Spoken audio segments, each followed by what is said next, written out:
Hey guys, welcome back to my chill Snowrunner Let's Play. In today's video, we shall be starting to do some lovely contracts. Now, I figured we might as well start off doing the harder ones first, just to kind of get the ball rolling and get them out of the way. And we're going to be doing some of the login ones, because we've been doing a lot of scouting. We know the map quite well and all the little places to go and not to go. So we might as well get them out of the way, since it's still fresh in our memory.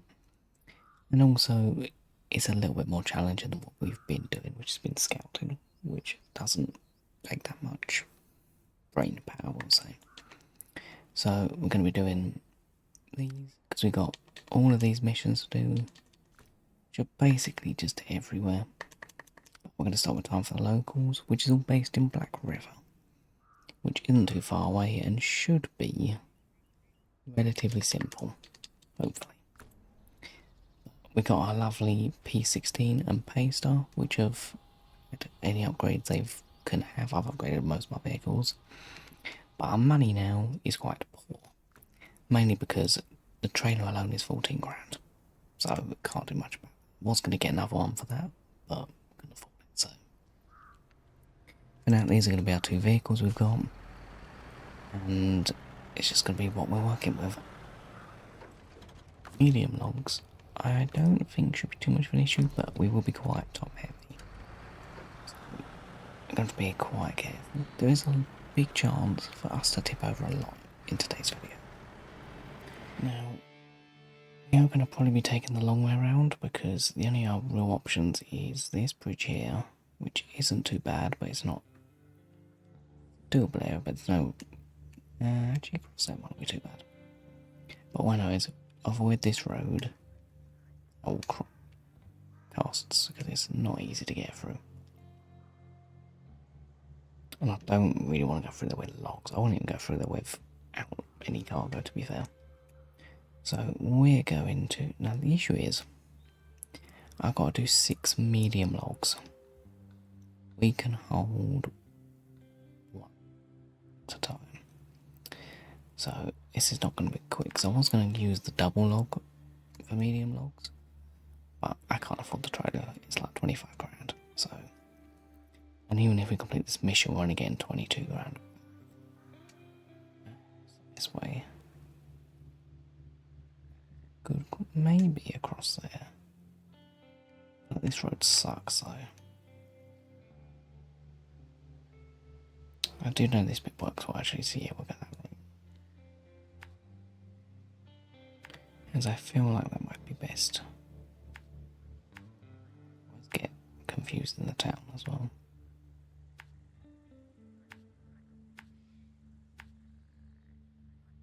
And that was the road we're after. Oopsie. I want to go down there. It's a little bit of a confusing road, but... Do I want to go up there?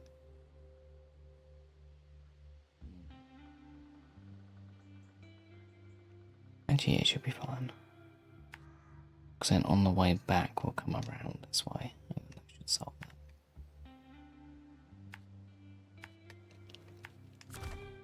Yeah, this video is going to be quite a bit of driving the same route. But good news is, once I've done it once or twice, or hopefully once, I shouldn't have to think too much about it. I'll probably ramble for a decent chunk of it. Yeah, we got high in this thing now as well.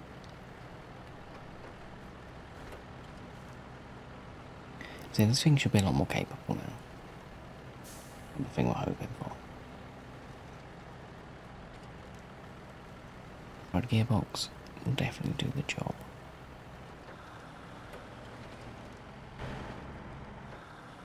I haven't really got any idea how this thing's going to handle medium logs. I mean, it's handled everything else we've chucked at it with ease.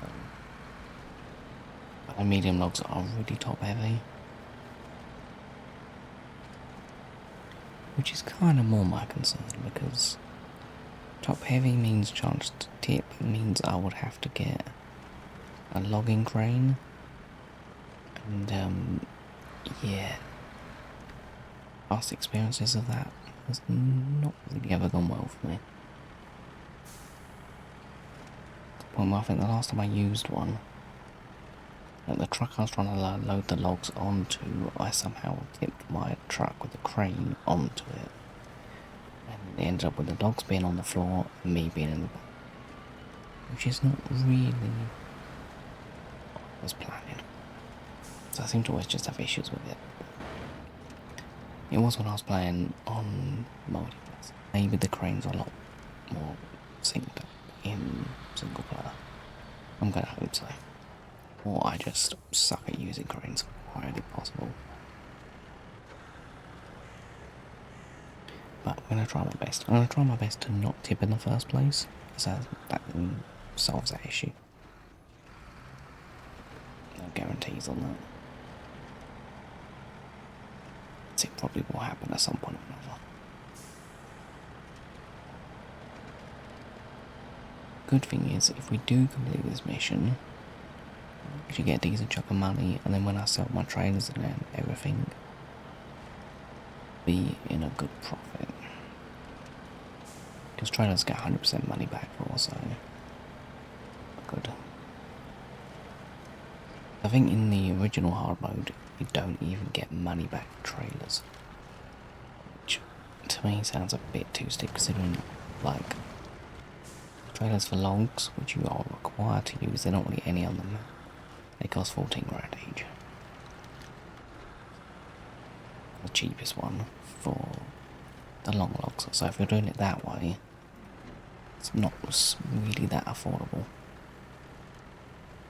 And I don't think until later contracts you won't make a profit on the missions, so you're better off just skipping them till later.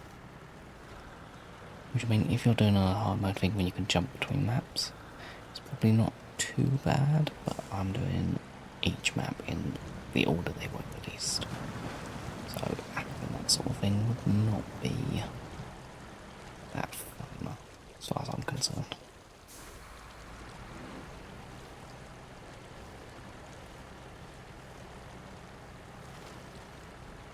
Okay, we're going to be a bit careful with this, because the thing with when we got weight on this thing, I don't think it'll take much to actually tip it over. Careful through the log minefield, because they can do some right damage, or get you completely beached on them.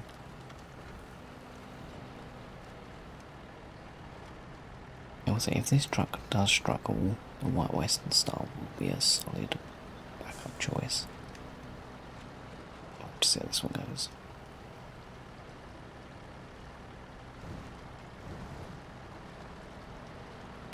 Because the fun thing is I actually got no idea how this truck's going to handle it. I've never used this truck to do logs. I mean, I don't have any other choice. Because the P16 can do long logs, which it will do. I haven't really got anything to do medium logs. I feel like the truck might just not weigh enough, is my only concern. It's like a power issue, but it's slow, it's slow.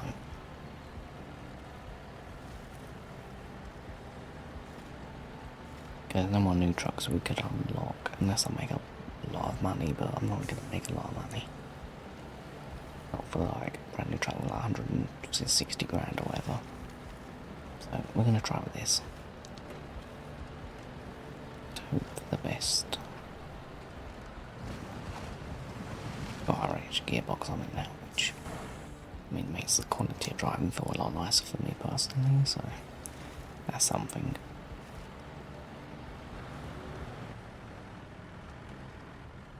Got these logs. See, what we're going to do is we're going to plan our route first. Because the route itself isn't going to be anything too bad. I'm going to stay to the road. Hope that trailer won't be in the way. There's a fuel trailer on the... That's kind of useful. Put them up for there so we don't forget. This one's going to be a bit sketchy, but then we're pretty much all good. So that's the route. How many is it to the lumber? Oh. Not be a dum-dum. We don't want to go to the lumber mill. We want to go to the farm or down storage.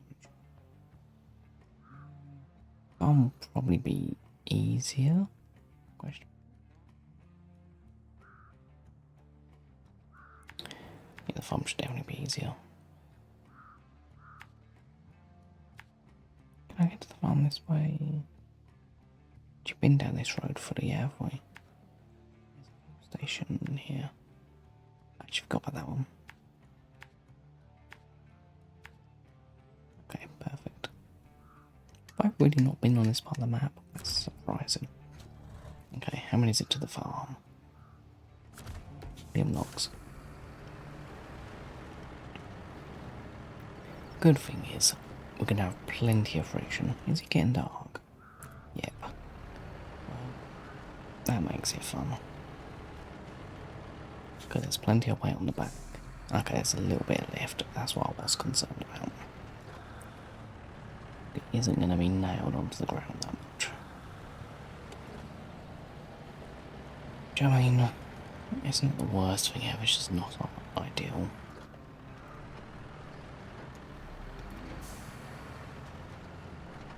I'm going to bring out all the diffs, and I'm glad I got an off-road gearbox in this thing. It's quite a floaty feeling. As long as I don't go fast, we hopefully won't run into too many issues.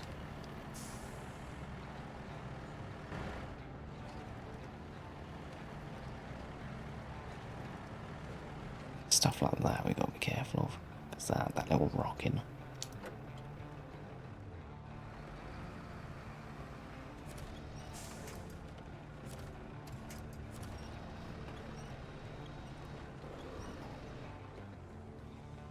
I'm not a fan of that angle. Don't tell me I've already had issues.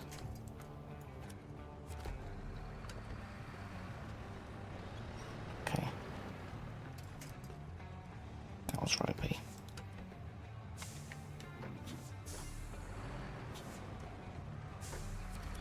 God.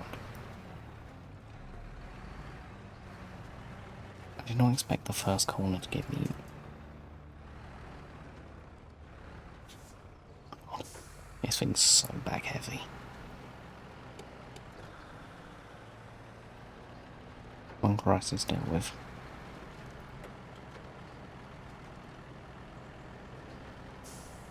I'm really concerned about this vehicle now. We're actually just going to stay on low plus because I don't want to go fast. Simple as. Now that I think about it,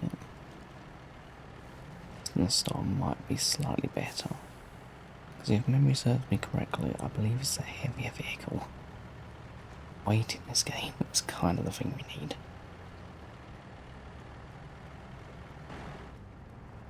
Driving on, even too bad.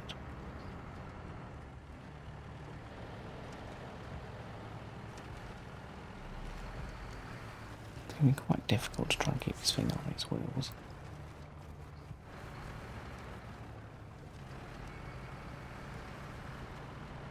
And it's not actually doing that bad. This thing has been fairly stable.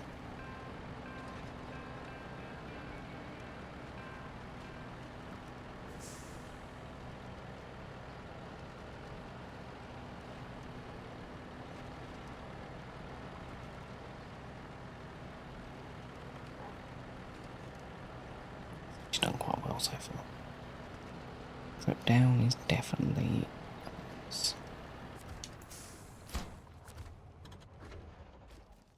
So now we've got the fun thing. All the way back where we just came. Which is riveting, I know, but like, there's not a whole lot else we can do about it, is there?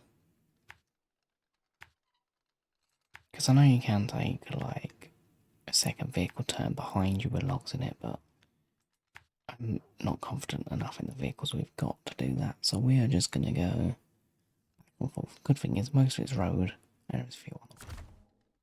So there shouldn't really be any issues. I'm in high, that's an issue.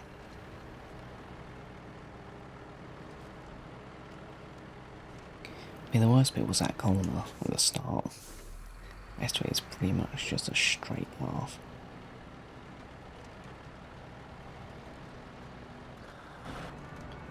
We've still got... To be fair, this mission is not going to be done quickly. We might just get this section of it done today. I'll do like 6 trips. We might get to long logs, it depends. Because I'm not sure if you guys have noticed, but I'm starting to edit these down a decent bit. Not a stupid amount, I'm still trying to keep it like long form content. But just I'm trying to get more into it so it feels like we actually do more. Because otherwise, an hour playing this game, you don't really get much. Like, not much progresses in just an hour. So I've been recording like 2 hours and then editing it down into an hour. Just because that way you then actually get a bit more, I think, value for your time. So without it being fast paced and like stuff. Which I'm not quite sure on if it is. I don't know quite where the line should be. So it's a bit of a tough one because the more I edit it, the less like downtime there is in it. Which some people might enjoy, some people might get bored of. It's a really hard thing to tell which routine wants as such. So I'm just trying to find a nice middle ground while keeping some of the more like quiet bits, but also we try and have stuff progress. Because I find, for me personally, like chill videos where there is progression happening, just like 40 minutes of someone just like trying to flip over a truck, for instance. Because even though the game is not the most exciting thing ever, quite a bit of that I've cut out. And also just like, if something's not really, if there's not much going on, I'll cut it out. I'm trying to still keep the authenticness of like it being a slow paced, relaxing let's play or whatever, so that's always going to be the vibe anyway.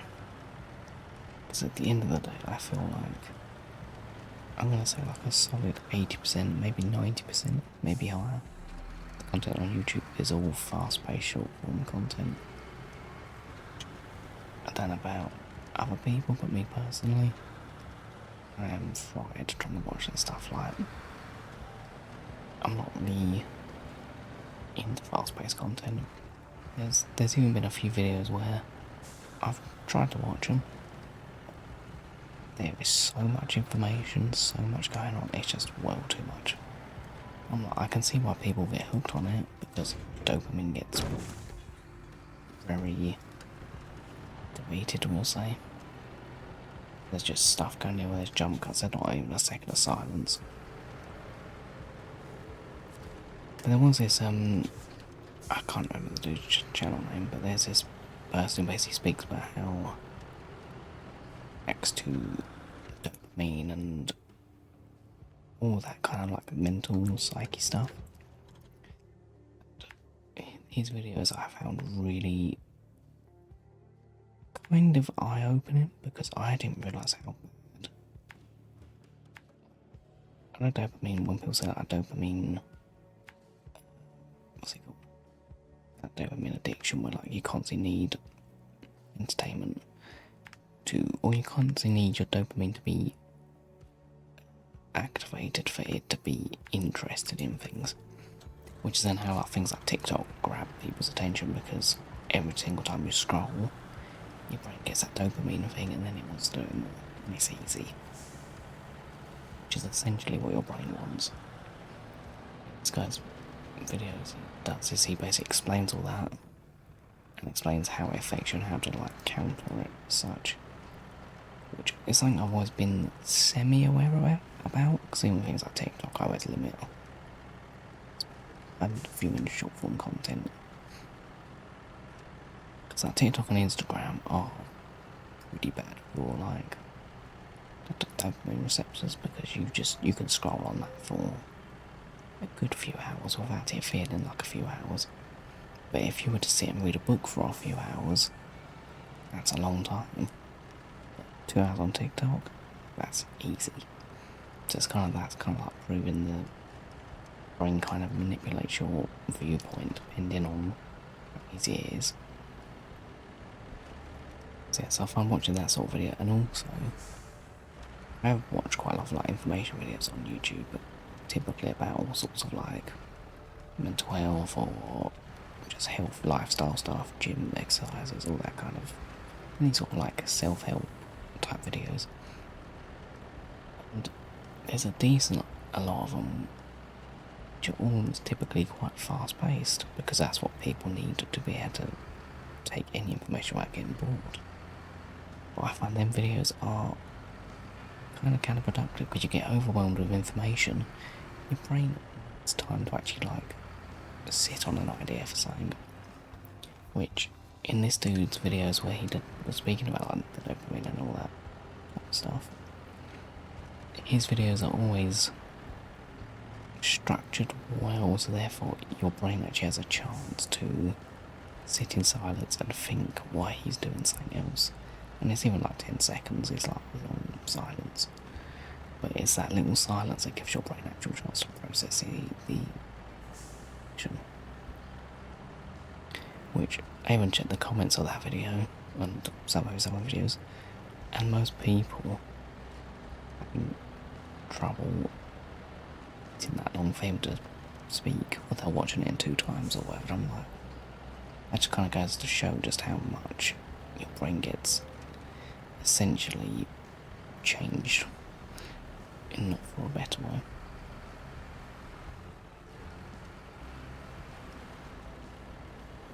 Yeah, so I feel like dopamine is something you've got to be really aware of.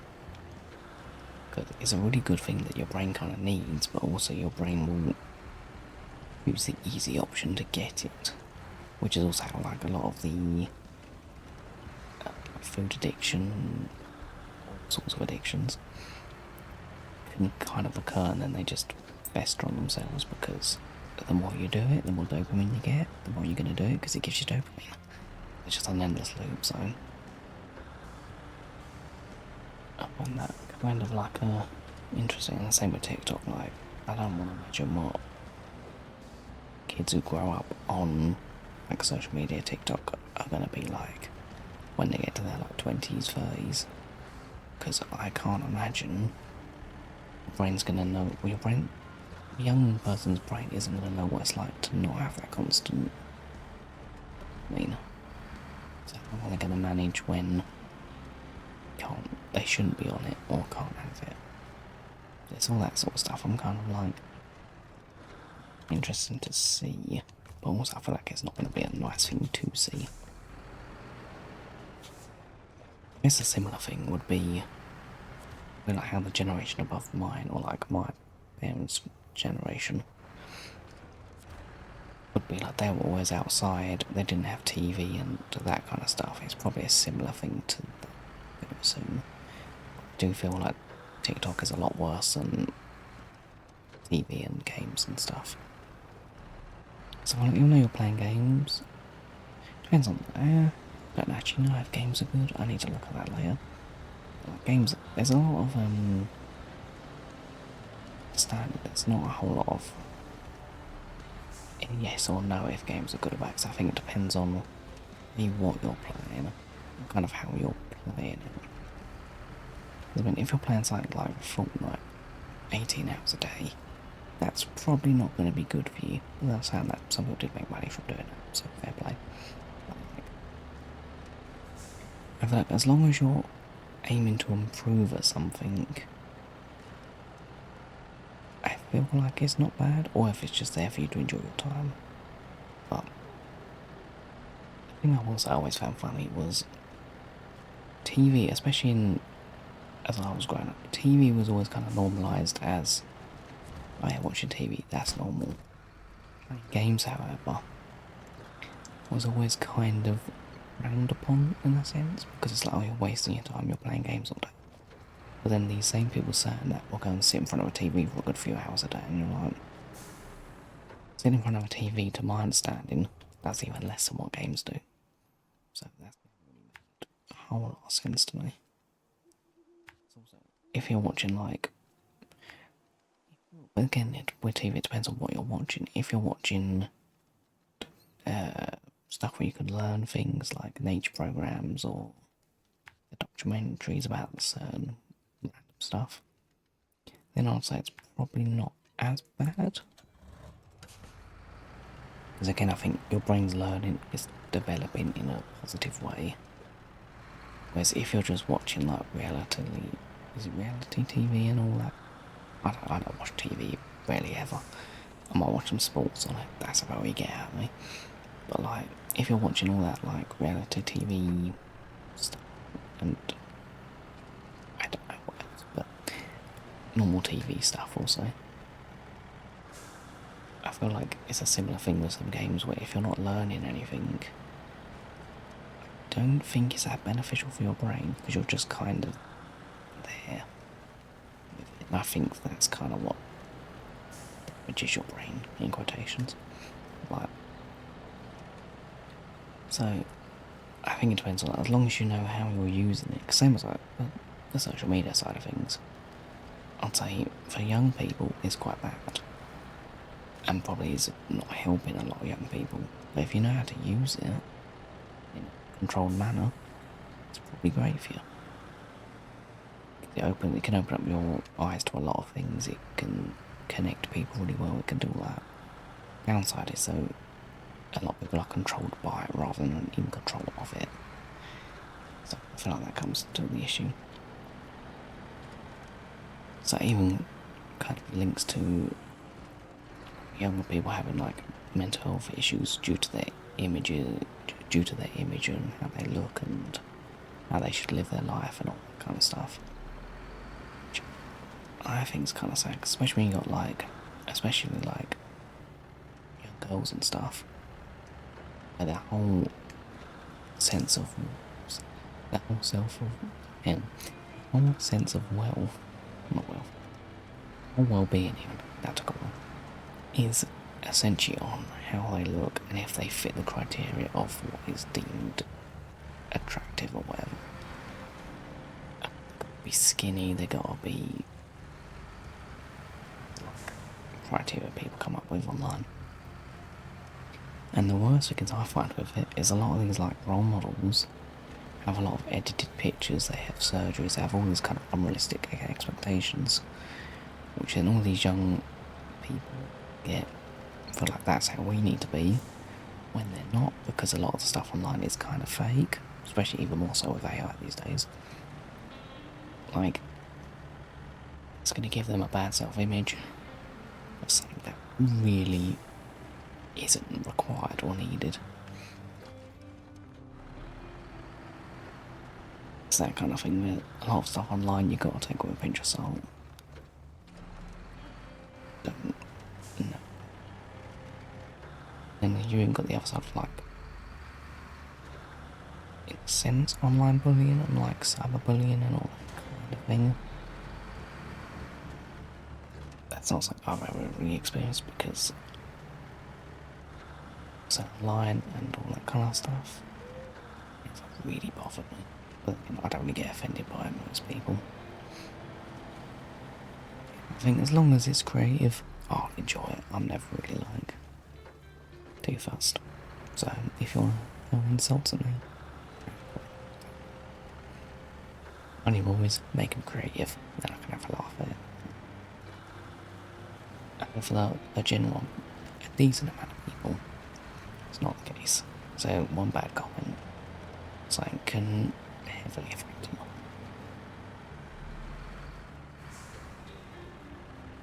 Which obviously then isn't a positive impact on their life. So it's kind of something you kind of need to kind of check in with yourself if you're okay with receiving that sort of backlash or whatever. this is one thing I see online a lot, is there's a lot of people who get a lot of hate, whether they deserve it or not. I'm not one to judge, but like, they get a lot of hate and then they can't really deal with it that well. Personally, I don't think you should be spreading hate online, but people still do regardless. So, and also I feel like if you're having your presence be online, you've kind of got to expect it. Not the nicest thing ever, but like, you're putting yourself out there for potential millions of people to see, and not everyone's gonna like each other or like you. And even if they approve of everything you do, if they're jealous, they're gonna act on you. It's just kind of how it is, like. So there's not you can do about it. So you might as well just not stress over it, which is easier said than done, especially. It's not like me saying, like, as I mentioned, I don't really get offended. It takes a lot to offend me. And even still, if it's creative, I'm happy for it. So,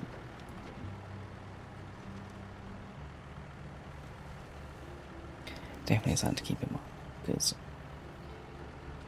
it's even like, I play Overwatch a decent, I say a decent bit, I play here and there. And, oh no, it's even on that, the amount of people that are toxic on it, actually kind of mental. I'm like, whenever I play, I could even have, oh shit.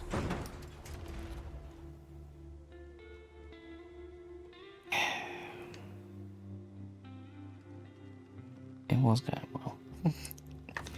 Can I just, okay, we'll get back to my ramble in a minute. Let me sort my brain cells out to actually think about how to do this. Do I have a vehicle in this garage? That's not what I was looking for. Okay, what we might do is we might... Where's our couch? Okay, there, perfect. We'll do a temp button.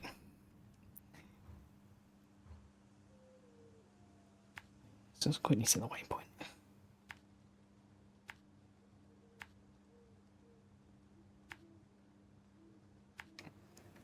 Note to self, be careful going over that. We can collect the logs later. It's like, as I said, like, oh yeah, I remember it. Sorry, my brain's got one track behind with calculations. So going back to Overwatch, like, I have played that a decent bit. The amount of toxic people, it's kind of outrageous. Like, I can be having teammates you could possibly imagine, and I never think to hate on them or like chat shit about them. The worst thing you'll see me do is I'll just comment something, just asking them if there's anything I can help them with, because in Overwatch, not how many people know about Overwatch isn't that much, but like, sometimes they're just having trouble dealing with someone on the other team. So if you can identify through seeing who kills them and how they're dying, you can adjust how you play to basically accommodate them, which I find is a lot more rewarding to play like, because you kind of play in ways you might not naturally play as, which then helps you get better, and also it helps them because then they're not having to deal with their situation as much, and then you're more likely to win your game and you're not going to get triggered. I feel like once people get, I would say it's the internet's been long enough, but like, one day it might click in people's heads, especially in the online like gaming side of things. That is kind of the thing with social media, is it brings everyone closer. It also means everyone, it's just not very nice people a lot of the time. So like, being nice is pretty straightforward. You just don't be a dick, which I think everyone's capable of, just people don't want to do.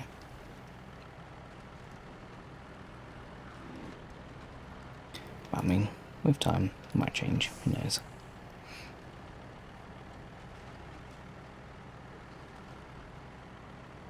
again, it all goes back to, again, if you're self-assured, I want to say, not the opposite of not being what's it called? Yeah, the opposite of not being self-conscious. Like, if you're self-assured and you have beliefs in yourself, you should do. There's not really anything people should be able to say to offend you or upset you or whatever. Unfortunately, a lot of people do struggle with self-confidence, that kind of thing. So online is not always the best place for it. Especially as well if you go back to the dopamine addiction with it, to the issue where your brain's constantly telling you it wants to scroll social media, but your brain's also telling you that things you see on social media don't make you happy. Then, like most addictions, you're basically doing more of it, make yourself more unhappy, and in turn your brain's telling you, I need more of it. Which is then just an endless cycle for not a good time. It's certainly similar to like alcohol addiction and all that kind of thing where it doesn't actually make you happy, but your brain craves it, so you're not happy. So it's kind of just that endless loop, which sucks to get into.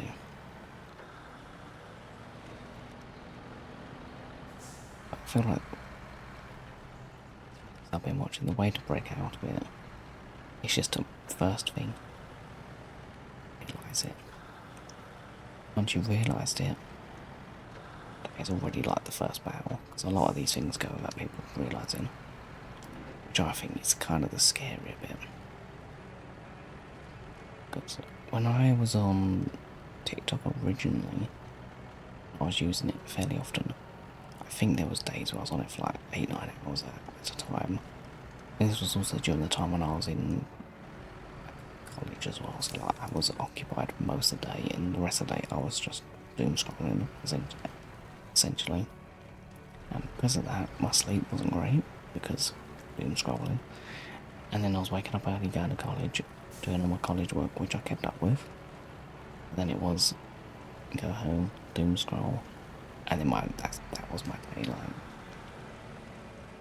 which obviously wasn't very effective. But then one until I think in one of my college courses we had to like track our daily, our hourly, hours spent in a week and what we actually spent our time doing, especially on like social media or gaming and that kind of thing. And I realised I was spending so many hours a week just essentially wasting my time. It wasn't until that realisation I was then aware of it that I then started actively cutting down on it until eventually I wouldn't really go over like an hour a day on TikTok. And that's like when I'm actively allowing myself to. So I found one new thing I learned. Before that, I used to never be able to read a book. Like, a book used to be pretty much impossible for me to read. I never used to finish it. I didn't finish a book, like a storybook or say like a storybook. I've never finished a storybook until about 2 years ago. Considering I'm 24, so until I was 22, never finished a book. Which is kind of, other than like a picture book, when I was in like infants or whatever that was, I can't remember. But so like, so I lowered how much social media I was using, like TikTok, Instagram. I noticed my attention span can actually last to read a book, and the difference is it is engaged doing so, which I found was a massive improvement. My brain, I could read a book and I was actually enjoying it. Whereas before that, if it wasn't TikTok, it wasn't enjoyable. It's kind of like the mental difference it can have. And I think the more people that realise that, the more they will actually start enjoying a lot of things. Because if you can enjoy stuff in your life, you're living a good life, is my logic, so.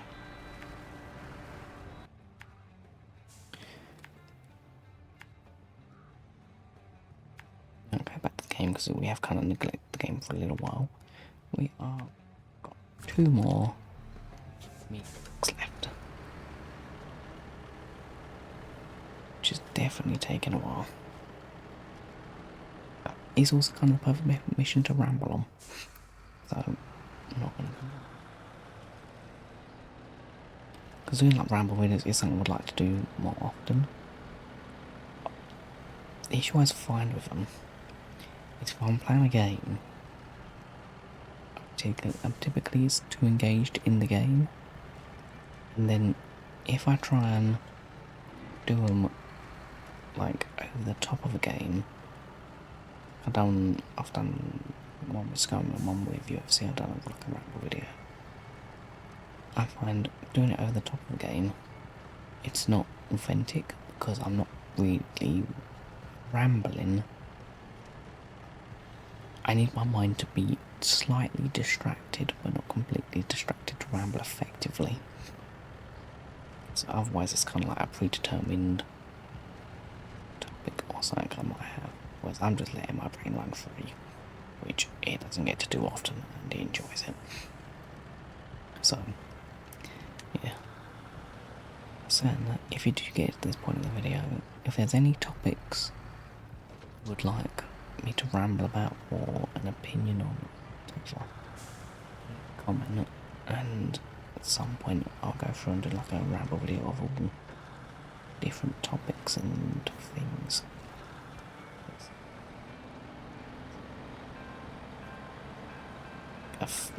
What's the word? Like an interest you have that you would like my opinion on. Whatever topic you've got, essentially, because the more topics I have, the better. Because, I mean, there's plenty of topics I could go into.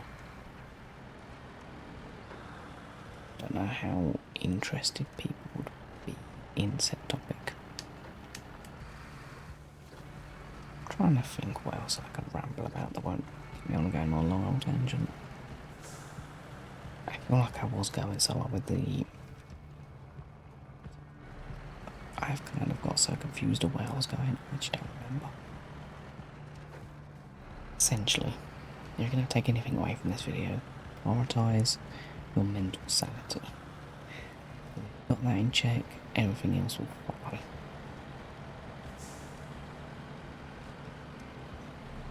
Because again, that's going to like anxiety stuff or even addiction kind of stuff. Addiction especially can take away a lot from your life, and that's where I was going with it. Because addiction essentially does take over your life. Which, well, it's never good for anyone, is it? And on top of that, a lot of people don't realise it, which is kind of what makes it so dangerous.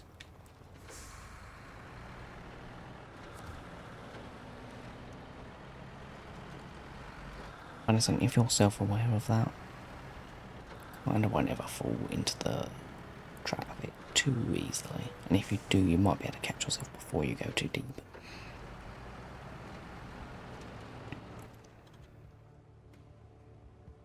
Which I mean is always kind of the goal you should have anyway, is to not fall into it.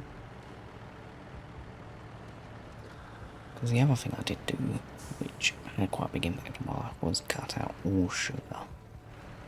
Especially processed sugar. Even I mentioned earlier, chocolate does help one of my flare-ups. I even cut out having them. I had when I get cramps or whatever, chocolate would help, so when I don't have it, it doesn't actually help anymore, because I don't have it. I don't find a replacement for it either. But at the same time, I haven't had as nearly as many gut-related flare-ups, I'll say, since I've cut out sugar, because sugar does not really, it doesn't do much for your body in the long term things. Short term, sure, gives you a big boost of energy, but if you can at least lower the amount of sugar you have, especially if you're someone who struggles with like always feeling hungry or craving food, and if you're trying to lose weight, cutting out sugar will help in two things. First of all, a lot of things that have sugar in typically have a lot of calories, which if you lower your calories, you'll lose weight. As a simple kind of premise. And then on top of that, when you don't eat much sugar, your body doesn't crave it. When your body doesn't crave it, your appetite isn't as demanding, I'll say. Because there can be many times where my belly can be growling, not actually hungry. My belly can be empty, but it's not craving. Like, it's not like I'm gonna murder the next person I see because I need my biscuit. Like, which I've been there for that because I used to get like, is it hungry? You get hungry and angry at the same time. I used to get that an awful lot. So now I've cut out sugar. I don't really get insanely hungry, which is the same benefit to what fasting has, essentially. Because the reason why fasting is so good is because you cut out, well, all food, which in turn also cuts out sugar, which then stops you feeling as hungry and as miserable, essentially. But the issue with cutting out sugar is it is a very difficult thing, mainly because it's addictive. So until you actually cut it out, it is pretty difficult. And with the way I cut out sugar, I got very lucky with it, so I was gradually lowering my intake of sugar, because doing it cold turkey is the more effective way, but it is by no means easy. Especially since with a lot of food stuff, it's better to slowly replace it with something else rather than just cutting it out. Because otherwise then you're not going to stay with it. So I was currently like lowering the amount of sugar I was eating. One day, my sister got a takeaway and she had I think it's a McFlurry, in the McDonald's like milkshake things. I don't know what they're called because I don't go for takeaway that much, other than pizza. But like, so I had one of them, and it was kind of more of a thing was, she asked if I wanted it, and I said, yeah, sure. I didn't think about what it was, I didn't think about what was in it, and at the time I was currently doing, I think I was eating around like 40 grams of carbs a day, including sugar. So, or carbs or sugar. And this milkshake happened to have, I think it was like 130 grams of sugar in it or something. It was over 100 grams, it was an absurd amount. And I had it all quite quickly because, I mean, it was delicious, don't get me wrong. Like having a sugary, milkshakey, ice creamy type of thing, it was divine. The thing that I didn't expect was how shit I would feel after. Because when my body hadn't had many carbs or sugar, because I was also going on like the keto diet, which also helps with my condition quite a lot, plus then cutting out sugar helped that massively. But where I was having essentially no sugar and barely any carbs, was that like sugar overload I had essentially made me feel like I was poisoned. Like I had sweats, I felt sick, I had no energy, I felt, for me, considering my daily average is not great, I felt beyond bad. Like, I felt like I could crawl over and just die any minute, and I was like, this is actually quite bad.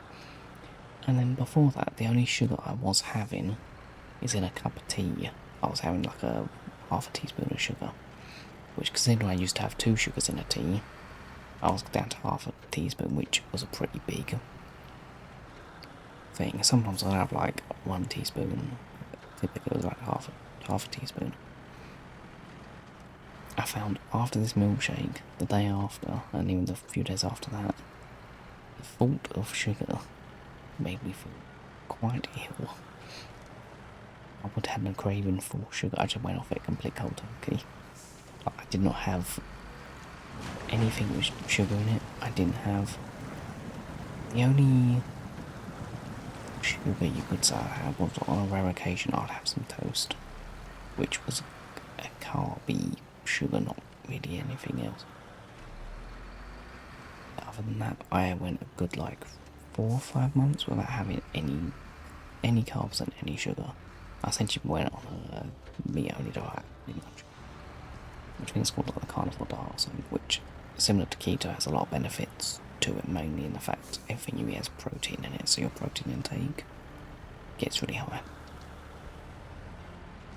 I mean, and the only things I was eating that wasn't meat was like eggs, cheese, milk, which had some sugar in it, but like a tiny bit, so yeah, that was all I was eating, and I found my cravings went down massively. So like, things like acne and that kind of thing, they cleared up quite nicely, even though despite having milk, I believe it's meant to make acne worse, but never right up. So I found changing that aspect of my diet made the biggest difference, and it all kind of happened. Granted, I was already under the process of cutting out sugar. It all basically happened because I had a sugar overload that was well too much for me to cope with. It basically just made me quit cold turkey.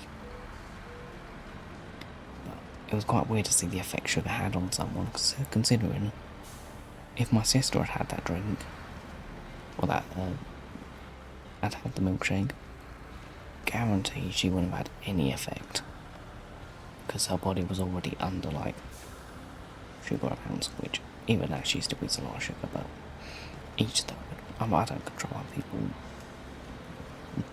But if you want to enjoy your sugary cake, be my guest. I will be looking sadly at you in the corner, but that's just how it is. Because I mean, don't get me wrong, I still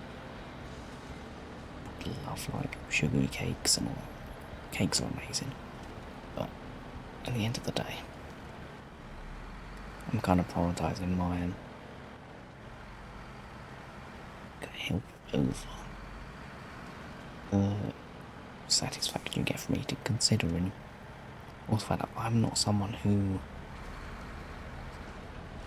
a saying that made a lot of sense, where some people eat to live, which are basically because if you don't eat you'll die. So some people just eat to basically fill a hole and to keep them going. Other people live to eat, which is where they love food, and typically the meals they have to enjoy because that is a quality of their life that they kind of need. And I found that I am not one of them people, because yeah, I can eat food and I enjoy it. I am also the type of person who, if you give me just a plain bowl of pasta, I'll happily enjoy it. As long as it fills out, I'll eat it and I'll enjoy it. Whereas like, or you could say I've just got basic white taste, but who knows. But like, some people who, if our food's not, it's because I will eat fish, which most people, well, a lot of people can eat fish and enjoy it. I despise fish. I hate it. I hate fish. I hate all fishy type of things. Not my cup of tea. However, I still eat it because it's really good for you. So that's kind of how my brain works. Whereas I don't know if someone who would live, who eats to, no, someone who lives to eat wouldn't particularly eat something that was good for them that they didn't like. Like growing up when I was a kid, I used to be really fussy, but I would still eat vegetables and all that stuff, even if I didn't particularly like them, because people said they're good for you, so I ate them. So I feel like that sort of mindset, if you can change your mindset to the other way, I'm not sure how easy that is to do. I'm not going to claim like I know because I haven't tried. But if you can change your mindset for that, that will make a lot of like sugar addictions and like food addiction in general a lot easier to manage. I feel like that's the other issue. A lot of people get addicted to food, typically have a dependency on like needing to eat to feel good, which again, going back to the dopamine thing, when you eat food you get dopamine because your body's saying, yeah, this is great, we need this. However, in our current living life, you don't need like your brain to tell you it's good to eat. You know it's good to eat. You just need to eat what he needs. And also, one of the weirdest things I kind of think about is the amount of people. This is not hate on anyone because it's the way we've kind of evolved as such. Is the amount of people that just eat because it's time to eat, rather than if they actually need to eat. Which is why I feel like whenever doctors say when they're trying to get people to lose weight, or any sort of like fitness guru, I guess you could say, is they always say listen to your body and what it needs. Which for a person who already has control over their eating habits, saying that is not helpful. Because if your eating habits are bad and you listen to your body's going to tell you it wants that sugary cake, or it wants that donut, or it wants the biscuits, or it wants the pizza, and all that stuff. Because guess what? That's what your body actually wants. However, you need to tell your body that it doesn't need it or want it. Which again is then when like the self-control, and you have to be really on top of your brain. Because also the fun thing with our brain is, let's say you're trying to be on a nice diet which isn't too strict, it allows you to have some nice stuff in there, is your brain will slowly convince you and essentially get in the way of your progress. Because it'll be like, I know this from person because my sister has issues with like food and stuff, and the way her brain will work is she'll be like, oh, today I've done a workout and I've been really good not eating much. The brain slowly tricks her into rewarding herself with a cake or with something, some sugary dessert. She's got a really big sweet tooth, and it's really funny because in her head it makes sense, but in my head it's just undoing all your hard work you've done as a simple little reward because you need that instant dopamine. Which again, if you start cutting out sugar, that voice in your head telling you, oh, I want the cake, or I want this, or I want that, really loud and a lot easier to essentially shoo away to just get you to not do that. Because I know any sort of like a food issue I can have is if I'm having like say a pizza, for instance, is one of my favourite things. If I have a pizza, the chance of me wanting another pizza like the same day or the day after is so much higher than if I hadn't had a pizza for like a week. So I know once I like, say, relapse, we'll say, it's a term, we just it for pizza, but like if I relapse and have a pizza, I know damn that the next day, that voice in my head telling me, oh, that pizza was nice, you deserve another, is going to be so loud and so persistent that chances are I'm going to have another pizza within the near future. And then that's essentially how it slowly crawls you back to being like essentially overweight again. There's also what you see with a lot of people when they stick to with their diet. Like, I know people you see on like social media or even just in real life, you see people lose like an absurd amount of weight, like 20 kg or whatever, and they're doing really well, they're feeling great, and then slowly they have one little slip up where they've lost weight, they let their guard down a little. And then they have, say, I use cake as an example because I like cake. They'll have a little bit of cake and their body will go, oh, this is nice, you've earned this, you deserve this. And then what do they do the next week? They think, oh, you've done well this week, have another bit of cake. And then it'll be, oh, a few days later, you know, you've had a tough few days, you've been really pushing through it, some more cake. And then eventually, slowly through like little manipulation things, your brain has got you eating sweet treats or whatever you essentially had cut out near enough every day again and justifying it. And then before you know it, you've gained all this weight again that you've spent so long trying to lose, and then you're back to square. If not, for the majority of the cases, you're back past square one, so you've actually lost progress. I just find it kind of mental the fact your brain can kind of fight against you, and 9 times out of 10 it will win. I'm kind of mental. Whenever I see people who are trying to lose weight, I actually have this huge amount of respect for them, because the amount of effort and persistence it takes is not something that's easy, which I feel like a lot of people, especially like when you get like all these online coaches and stuff, like weight loss coaches and stuff, a lot of them, for the most part, know what they're talking about. They don't typically understand the severity of how difficult it actually is to keep away with it. Because, like, for instance, same like working out for someone who has worked out for 10 years straight, near enough every day, barely miss a day, for them, working out isn't even a challenge as such. It's so just in there to work out.